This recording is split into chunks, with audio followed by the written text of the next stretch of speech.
Well, hello, everybody, and welcome to the latest edition of the RBR and TVBR InFOCUS video podcast. It's me, Adam R. Jacobson, and I'm the editor-in-chief here at Broadcast Media's balanced voice for business, regulatory, and financial news every day. You can find us at rbr.com. The InFOCUS video podcast is presented by .fm. Streaming, social, podcast, or broadcast, get a .fm domain name by heading over to get.fm today. And if you'd like to be a sponsor on this all-new podcast, well, feel free to contact me after we watch the latest interview with one of our industry's top leaders. You can reach me at adam@rbr.com. I'll personally connect you with our relationship building specialists here at Streamline Publishing. Without further ado, let's welcome today's guest. He is Erik Schrader. And I hope I pronounced his last name correctly, but if not, he's going to correct me right now. It was just perfect, Adam. The best pronunciation I've ever heard. Okay.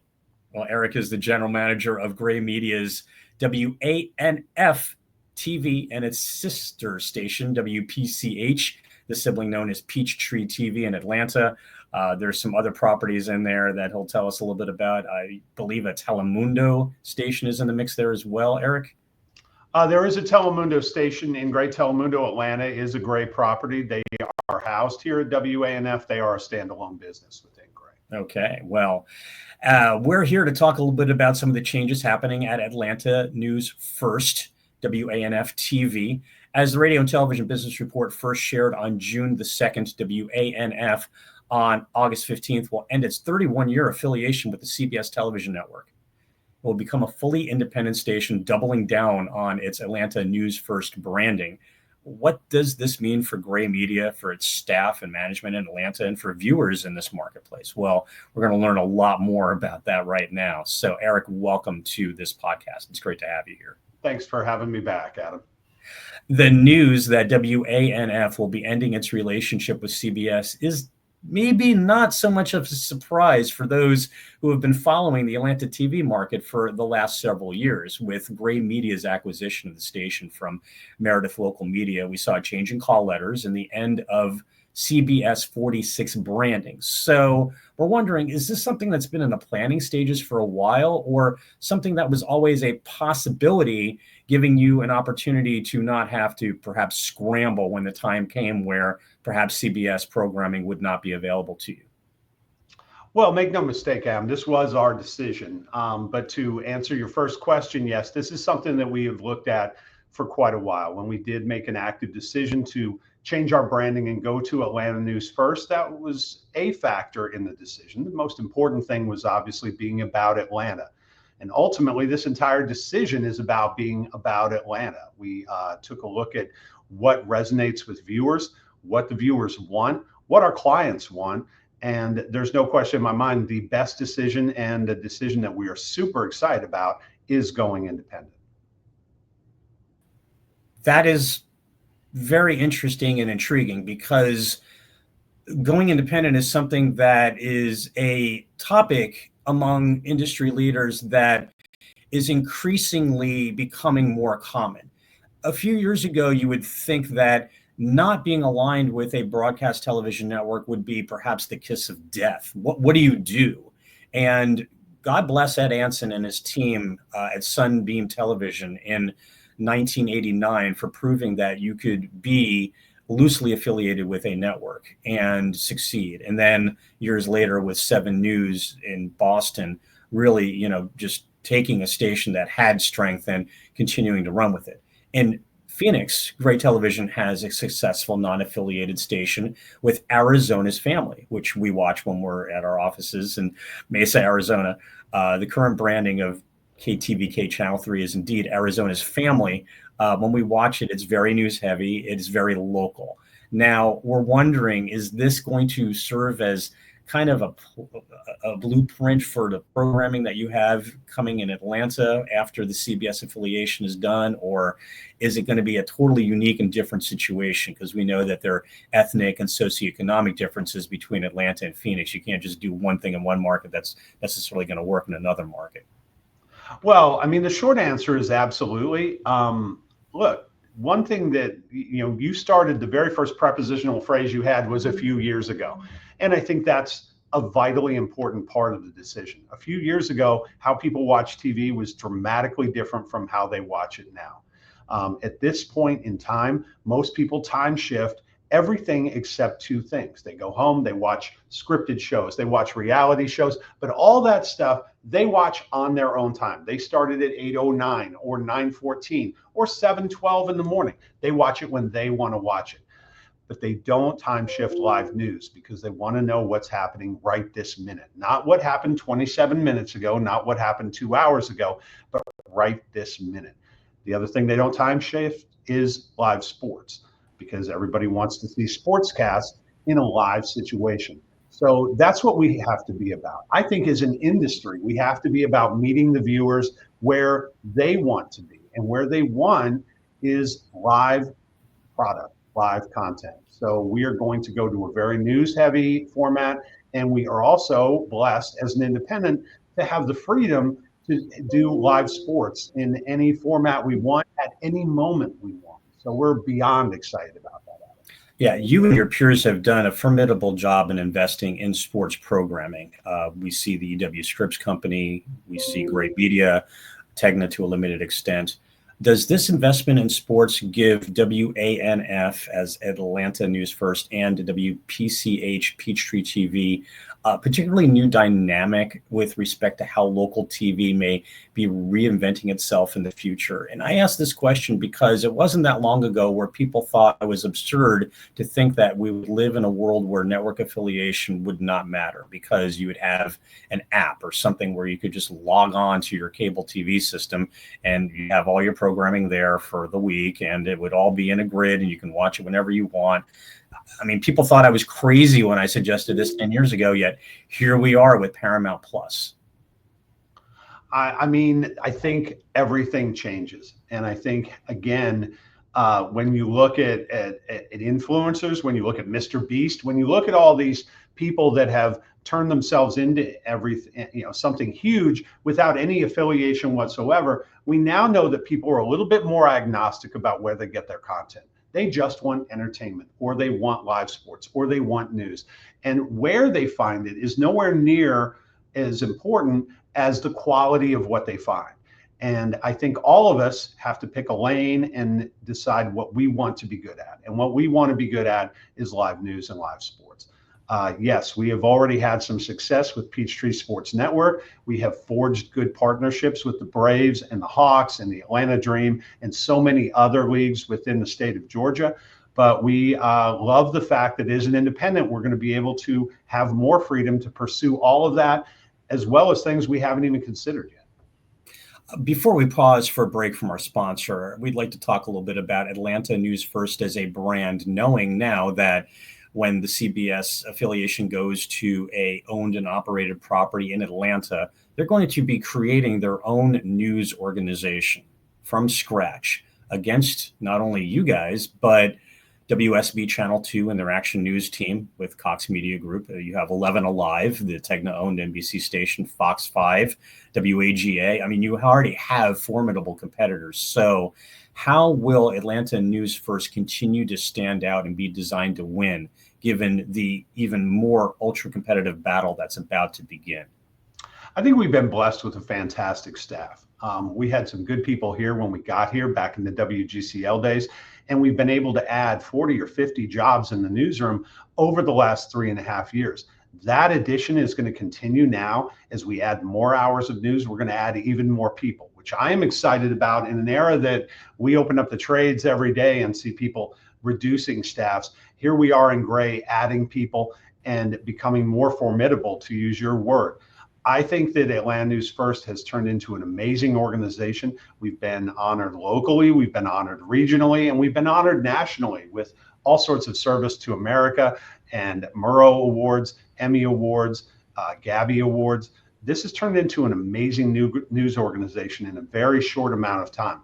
I think having more hours to tell that story and more hours to be here for Atlanta, especially many hours when no other news organization is going to be able to be on, is really going to afford us an amazing opportunity. And most importantly, that means we're going to be there for the viewers, and we're going to be there for our clients who want to reach those viewers. All right. Well, we'll be right back with Erik Schrader right after this important message from one of our key sponsors, .fm. We'll be right back. Launching the next big podcast, building a vibrant social community, or broadcasting your brand to the world, .fm is your signal to stand out. Don't just streamline your success with .fm. Claim yours today at www.get.fm. And we thank .fm for being a sponsor of the Radio and Television Business Report InFOCUS video podcast. I am Adam R. Jacobson from our home offices of the Radio and Television Business Report and Radio Inc. magazine in Boca Raton, Florida. And we welcome back Erik Schrader. He is with Gray Media's flagship television stations in Atlanta, and we're learning a little bit more about the future for Atlanta News First. Erik, digital solutions are more important than ever in today's world, and it seems like every day we get a report hyping up streaming and its benefits to advertisers, but there's certainly importance there in being accessible in all ways. Being omnipresent with today's consumers is more vital than ever. So how can you share a little bit about how these OTT platforms, fast channels, and online accessibility of the locally produced content associated with both Peachtree TV and Atlanta News First has helped bring this everywhere, every time access without eroding the linear audience, which is certainly important because that is still, believe it or not, the bread and butter of the broadcast media industry. Well, I think streaming is obviously very important. For a station like us, an insurgent station, it gives us a lot of opportunities to hit people in a way that maybe some of our competitors aren't doing it. We've been very aggressive with building what we used to call an OTT studio, then we called a CTV studio. Now it's a streaming studio, but it all does the same thing. It allows people to find us when maybe other places aren't on. We're going to be very news heavy on broadcast, but that doesn't mean we're not going to continue to be very interesting on streaming. We can always find counter programming, and we can always find very specific programming that we still may feel more comfortable streaming than putting over that broadcast. So I think there are going to be opportunities on both sides there. Mm-hmm. We had mentioned a little bit at the beginning of the podcast about Telemundo. Now, that is Gray Media owned, but it is a wholly separately run organization in Atlanta. Is that correct? Yes, they have their own general manager, their own staff, everything. We do house them, and our newsrooms are in the same room with each other. We enjoy the osmosis. We enjoy working together, but they are a completely separate company within Gray. I think osmosis is an important topic because while it's been many years since I spent some time in Atlanta getting to know the Mexican American community in particular, excuse me, that was 16 years ago. I'm thinking about that. The Hispanic population has grown exponentially in greater Atlanta, and I would think that osmosis will help fuel Atlanta News First. So in terms of looking at the multicultural community, looking at the growth in the multicultural audience as we look at the long tail for broadcast media in Atlanta, I'm wondering what you can say about where Atlanta News First will see how it can, again, further represent Atlanta in ways that could work alongside your Telemundo partnership.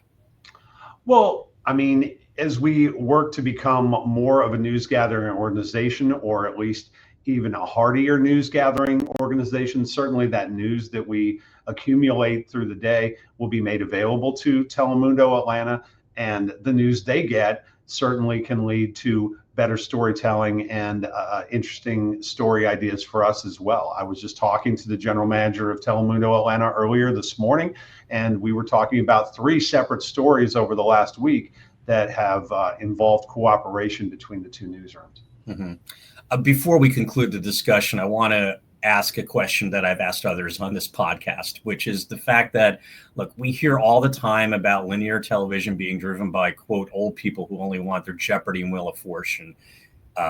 We know that that's not accurate, but how do you fight back against this perception, especially now when we travel and we turn on a TV and the live TV button gives you fast channels where you may or may not have content from your company. You're lucky if you can figure out how to get CBS affiliate or local news, if you're not using an app, which could be troublesome for some viewers. Again, sending the message that local TV is viewed, the consumption levels are strong, and that it means a lot for the community and for marketers and advertisers. Is there a particular spark or solution that you found successful, at least in your operation? I mean, circling back to the beginning of our conversation, I mean, for me, the most important thing are those opportunities to be live. That's what people want to watch. Certainly, there is room in everybody's lives for quality scripted television and for quality reality TV. In our lane at this point, we are going to devote ourselves to those live angles, but broadcast is always going to be essential. I think there are reasons that streaming work. I think there are times in everybody's life where we can all sit down on the couch and pull out the buttons and stream, but there are also times in our lives that we just want the television to be on and for something entertaining or something informative to be happening at that moment. So I think there's room for everything. Well, with that, we want to thank you, Erik, for being a guest on this video podcast series that we've just launched. It's great to see you in person. We hope that our viewers enjoyed this conversation. Do you have any final thoughts about what's to come in Atlanta? Even if it means Atlanta Braves getting to the World Series, God forbid. Hey, we want the Braves to get to Look, I just think the sky's the limit. I am glad that we are to this point. I am glad we have a strong enough newsroom that we are ready to go independent. And I think we are going to be so excited. We're just so busy right now. I mean, it's been a very vibrant building for the last 10 days because we have ideas coming from everywhere. Yes, we want to do live sports. Yes, we want to do more live news. We can be very creative on both of those fronts. We also have the opportunity to go back to local origination programming. It might not be easy to pronounce, but it's going to be fun to do. The entire building has ideas on maybe we could do a show about this. Maybe we could do a show about this. And we have 24 hours on the station to program those things. So to me, that is just what broadcast television stations have to be about. It has to be about local community. Again, we are battling streamers, Netflix, Hulu, all of those do content very effectively. But what they don't do very effectively is local. I think as local broadcasters, we have to be about local. And now I think we have cleared the slate and we have 24 hours a day available to us to be exactly about that. Well said. Thank you, Erik Schrader. It's been a pleasure having you here. Thanks a lot, Adam. Anytime. Okay. And with that, we want to thank you for watching this all new Radio and Television Business Report InFOCUS video podcast. It was sponsored by .fm. Streaming social podcast or broadcast, get a .fm domain name by heading over to get.fm today. This InFOCUS video podcast is copyright 2025 by Streamline Publishing and is produced and distributed on the StreamYard platform.